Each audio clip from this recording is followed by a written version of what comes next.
Director Sukumar, icon star Allu Arjun కాంబినేషన్లో తెరకెక్కిన Pushpa 2 the rule విడుదల సందర్భంగా హైదరాబాద్ సంధ్యా థియేటర్లో చోటు చేసుకున్న తొక్కిసలాట ఘటనలో రేవతి అనే వివాహిత ప్రాణాలు కోల్పోగా ఆమె కుమారుడు ఆసుపత్రిలో చావు బ్రతుకుల్లో ఉన్నాడు. ఈ ఘటన తెలుగు రాష్ట్రాలతో పాటు దేశవ్యాప్తంగా సంచలనం సృష్టించింది. ఈ ఘటనకు సంబంధించి సంధ్యా థియేటర్ యాజమాన్యం, అల్లు అర్జున్ హీరో వ్యక్తిగత భద్రతా సిబ్బందిపై పలు సెక్షన్ల కింద కేసులు నమోదు చేశారు పోలీసులు. ఈ నేపథ్యంలో ఏకంగా హీరో అల్లు అర్జున్ అరెస్ట్ కావటం తీవ్ర చర్చనీయాంశమైంది. జైలు నుంచి తిరిగొచ్చాక తన ఇంట్లో ఆయన బల ప్రదర్శనకు దిగటం, దీనిపై సీఎం రేవంత్ రెడ్డి నేరుగా అసెంబ్లీలో చేసిన కామెంట్స్, ఆ వెంటనే బన్నీ ప్రెస్ మీట్ పెట్టడం, తొక్కిసలాట ఘటనకు సంబంధించి వీడియోలు బయటకు రావటం ఇవన్నీ కలకలం రేపాయి.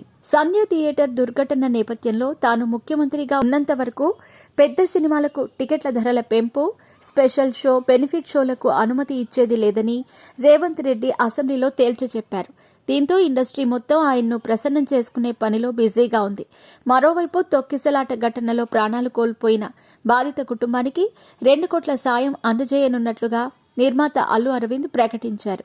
కిమ్స్ ఆసుపత్రిలో చికిత్స పొందుతున్న బాలుడు శ్రీతేజ్ను అల్లు అరవింద్, దిల్ రాజు, పుష్ప 2 నిర్మాత రవిశంకర్లు పరామర్శించారు. ఈ సందర్భంగా అల్లు అర్జున్ తరపున ₹1,00,00,000, డైరెక్టర్ సుకుమార్ 50 లక్షలు, మైత్రి మూవీ మేకర్స్ 50 లక్షల చొప్పున మొత్తంగా 2 కోట్ల చెక్లను దిల్ రాజుకు అందజేశారు. ప్రస్తుతం శ్రీతేజ్ కోలుకుంటున్నాడని, వెంటిలేషన్ తీసేశారని అల్లు అరవింద్ తెలిపారు. అన్ని రకాల అనుమతులు తీసుకుని శ్రీతేజ్ ను పరామర్శించినట్టు ఆయన వెల్లడించారు. ప్రభుత్వం, సినీ పరిశ్రమ మధ్య ఇబ్బందులను ముఖ్యమంత్రి దృష్టికి తీసుకెళ్తామని అల్లు అరవింద్ చెప్పారు. ఇదిలా ఉండగా రేవతి కుటుంబాన్ని సరైన విధంగా ఆదుకోవాలంటూ సోషల్ మీడియాలో నెటిజన్లు డిమాండ్ చేస్తున్నారు. ప్రభుత్వం, మంత్రి కోమటిరెడ్డి వెంకటరెడ్డి, అల్లు అరవింద్, అల్లు అర్జున్, మైత్రి మూవీ మేకర్స్లు రేవతి కుటుంబానికి ఆర్థిక సహాయం అందిస్తున్నారు.